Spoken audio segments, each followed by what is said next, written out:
This past December rocked the Witcher world. Of course, we had the release of the Witcher 4 trailer, but what some of you may not have known about is that we actually got a new Witcher book released from Andrzej Sapkowski. It's a prequel about young Geralt called Rozdroże Kruków, or how I'm going to be translating it, Crossroads of Ravens. In this video, I'll let you know what this book is actually about, does Sapkowski's writing still hold up after all these years, and where in the reading order you should be looking to pick up this entry. So what is Crossroads of Ravens actually about? It picks up right after the events that are described in The Voice of Reason chapter 4 from The Last Wish, where Geralt describes the first monster that he slew, and this monster turned out to be a man that was trying to force himself on a 13-year-old girl. And at the start of chapter 1, he finds himself having to answer to the local authorities. However, just before things take a dark turn, another Witcher shows up, a Witcher that we haven't ever met before, and his name is Preston Holt. And this book starts off with Preston taking Geralt and taking him kind of under his wing, as Geralt starts going village to village, murdering monsters, solving curses, and doing other witchery things. My biggest thought when finishing this book was that this is truly the book that people who say they want to read The Witcher seek out. What do I mean by that? Well, when people pick up The Witcher books, they often want three things. Firstly, they want to see more of Geralt. Second, they want to see Geralt doing witchery things. And third of all, they want to know more about the lore of the Witchers and the continent in general. So when reading the main series, a lot of people are disappointed to find out that actually the entire plot centers pretty much around Ciri, and that we never really see Geralt go on true witchering contracts other than maybe the first short story at the start. But even the short stories really quickly become subversions of the typical Witcher contract, as Geralt keeps finding himself involved in things he never wished to be involved in. So let's break this down. People want to see more of Geralt. This book is pretty much all of it narrated from Geralt's perspective. There are a few letters here and there from other characters, but they mostly serve a plot purpose and kind of building out the image of everything that's going on behind the scenes. But it doesn't really take away much of the focus from Geralt himself. And when it comes to Geralt, did Sapkowski nail him? 100% yes. Is it the same Geralt that we find in the books? Not really, but we have to take into account that here Geralt is 18. We get his age finally verified, 100%. We get his birth year. And so obviously he doesn't read like the older Geralt that we see in the main series, but he reads like a perfect young Geralt. We see all the seeds of the boy who then grows into the man that we know and love. And I truly think it is so brilliant. Sometimes it is played for laughs. For example, there's this segment, like right at the start of the book in chapter 3, I believe, where Geralt and the new Witcher, Preston Holt, they're going for their first Witcher contract together. Holt is kind of auditioning Geralt, if you will. And it's really funny because Geralt keeps saying these very colloquial phrases, like in Polish, no weź means kind of like a whiny, come on. It's really hard to translate. I'm sure someone in the comments will do a better job than me, but it's really funny to see our Geralt be young and use language that we young folks use, you know? Especially since he's technically in a professional setting. And Preston actually calls him out over this at the very end of the chapter, that he has to stop saying things like no weź, or the other thing that he says is obczaić. And let me explain a little bit the context. Holt tells Geralt how they're going to deal with this contract, and then Geralt is like, wait, shouldn't we first go and see what's up? And the word that he says in Polish is obczaić. And again, I don't know if to see what's up is the best translation, but obczaić is very like colloquial way of just seeing what's up, you know, gauging the situation. But again, Holt hears that and is like, Geralt, you need to be professional. Honestly. Kids these days. And it was just scenes like that that really warmed my heart, and that show that Sapkowski definitely has not lost his iconic humor that breathes so much life into the series. Other than personality-wise, we also get to see so much of these formative events that shaped the man that he became. And this is done through placing Geralt in similar-ish situations that he finds himself in the main series, but the outcome of them is very different, or there's a twist that Geralt doesn't see coming. And I feel like these new events that are introduced into Geralt's canon are for the most part very organic. And they explain some of Geralt's, as I'm going to term them, Geraltisms. Like, for example, at the ending of the first short story, Geralt ends up biting the princess who used to be the Striga, and there are many interpretations of that. And in this book, we don't get a definitive answer of why he does that, but we get a similar situation where something similar to biting former Striga is mentioned. It's not written out that he does it because of this, but we do get perhaps a little bit more of an insight for why Geralt could have done that. Moving on from that, the second reason why a lot of people want to read Witcher books is they want to see Witcher contracts. And I have amazing news for you because that is exactly what this book is. And the best part about it is that we see Witcher contracts, but in so many different flavors. We see the typical monster hunt, but we also see Geralt going around lifting curses.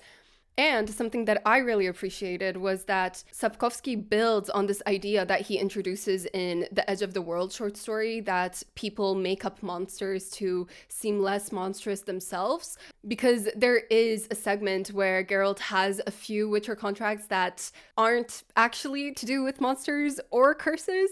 My favorite one is when Geralt goes to the Sotis, and Sotis roughly translates to head of the village, and the head of the village has problems down there, and he thinks he's cursed, and so Geralt checks him and is like, no bro, you're just kind of impotent. And the guy is like, no, I'm cursed. So yeah, I thought it was very funny.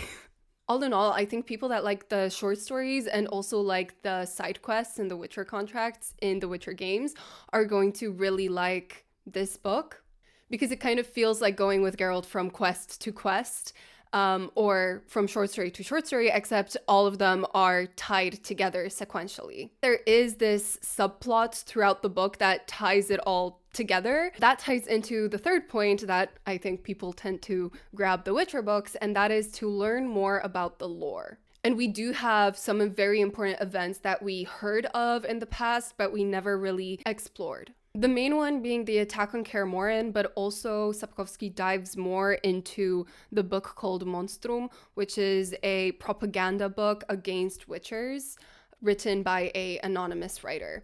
And actually, I need to clear something up, because in some of my other videos, people are like, Vera, why are you saying that Geralt gets emotional? Why are you saying that Geralt loves Dandelion? Why are you saying that Geralt loves Yennefer? Why are you saying that he feels all these things? Isn't he a Witcher?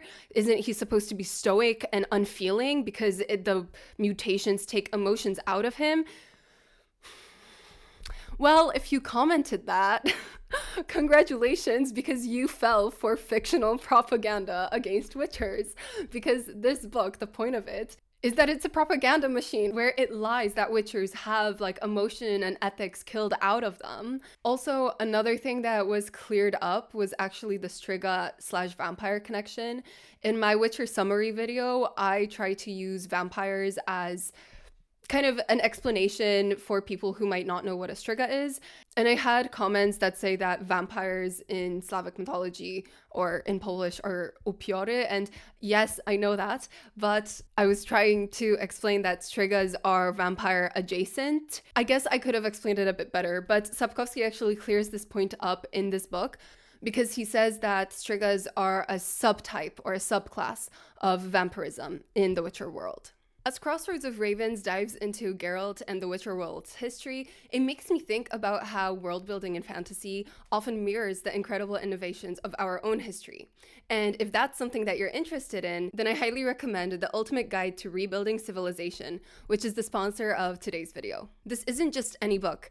It's a carefully crafted encyclopedia that offers a fascinating journey through the most significant human inventions. The standouts for me are definitely the gorgeous handcrafted illustrations that blend engineering detail with a medieval art style. And what's more, this was a Kickstarter and Indiegogo sensation, raising over $3.2 million and earning a bestseller status in 2023. So whether you're looking for a unique coffee table book, a great gift idea, or just want to fuel your own curiosity, The Ultimate Guide to Rebuilding Civilization is a book I think you should check out. If you're interested in grabbing yourself a copy, then click the link in description and use the code VALLEY10 for a 10% discount. And a huge thank you to Hungry Minds Publishing for sponsoring today's video. Now let's move on to the pros. Does Sapkowski still have it?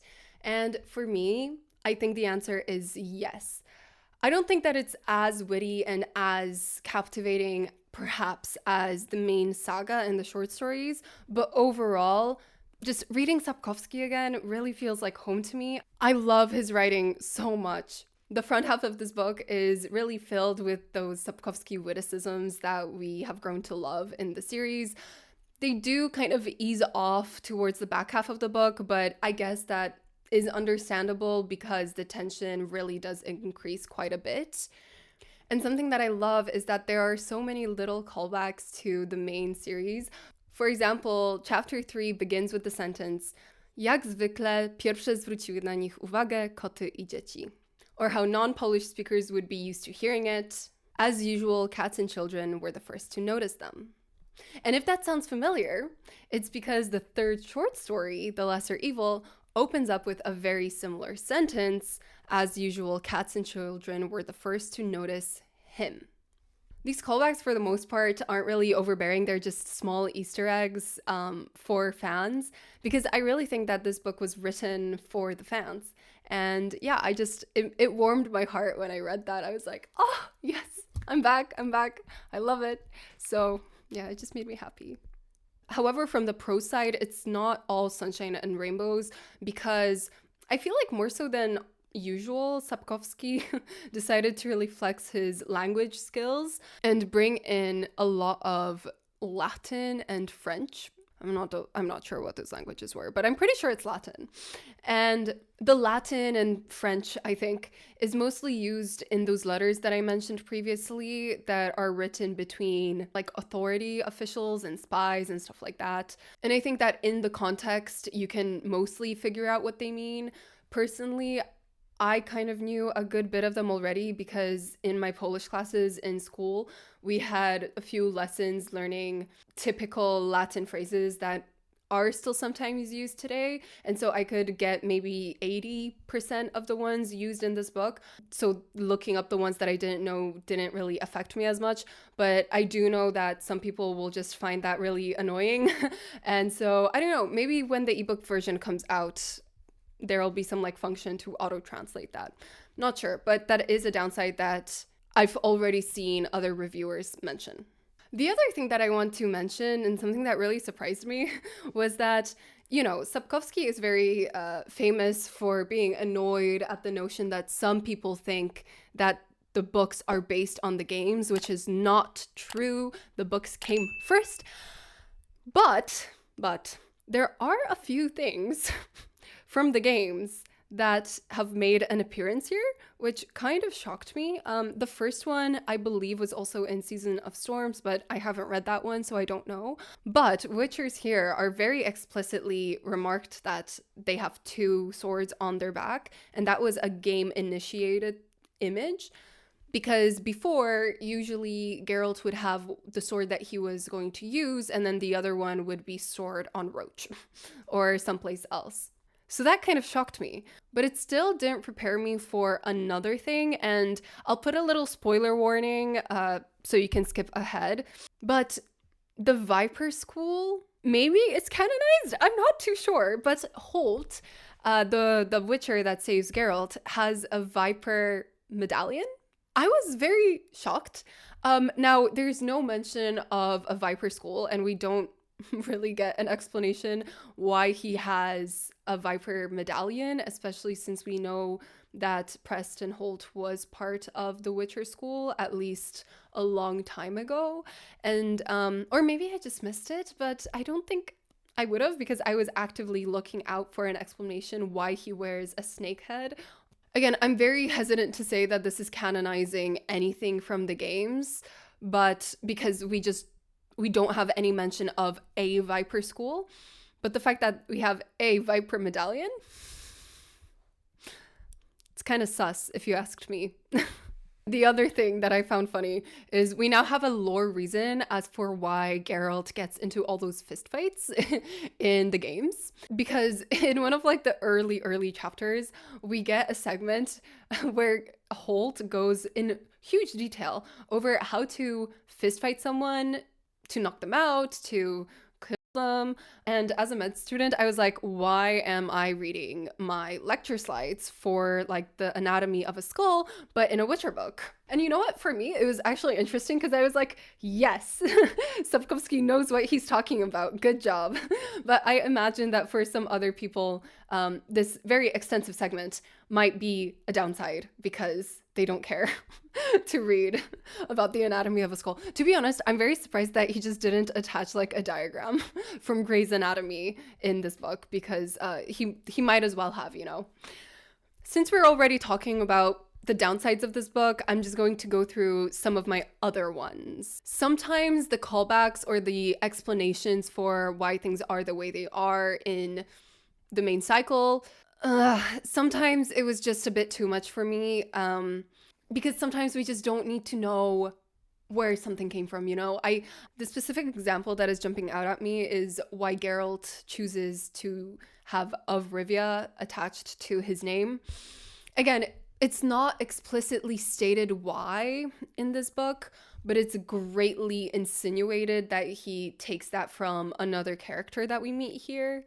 But again, this is not for every single instance, because, for example, the way Roach gets her name was everything to me. I actually have like, I actually went so overboard with marking that moment in my book. Yeah, so as you can see, I may have been a bit melodramatic with this marking, but I loved it so much. It was everything to me. And it also is going to clear up to a bunch of people that, yes, Roach is named after the fish roach, not after a cockroach, as I mentioned in my Witcher summary video. The other reason why I could see this book turning some people off is that it gets quite overtly political sometimes. And personally, I was gagged because I was reading this book on the plane, and when I got to this one specific segment that I'm thinking about, I actually had to put the book down for a second and think about my life, because I did not expect Sapkowski to literally by name call out a modern Polish political party and basically call them stupid. Now, this is one that just could go over a lot of readers' heads, because I don't expect every single Witcher reader to know the main political parties in Poland at the moment.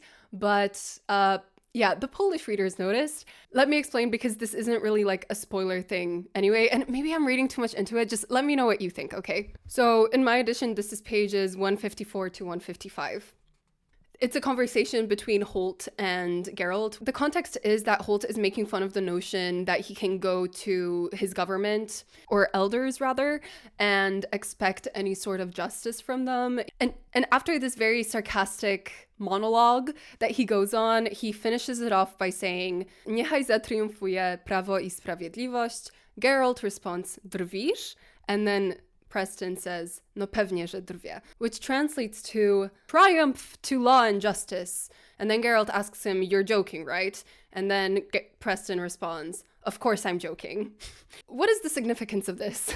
For those who don't know, Prawo I Sprawiedliwość, aka peace, or in English as it's translated to the Law and Justice Party, they were the main party in power in Poland for the last 10 years, I want to say, just until this last election when they were voted out.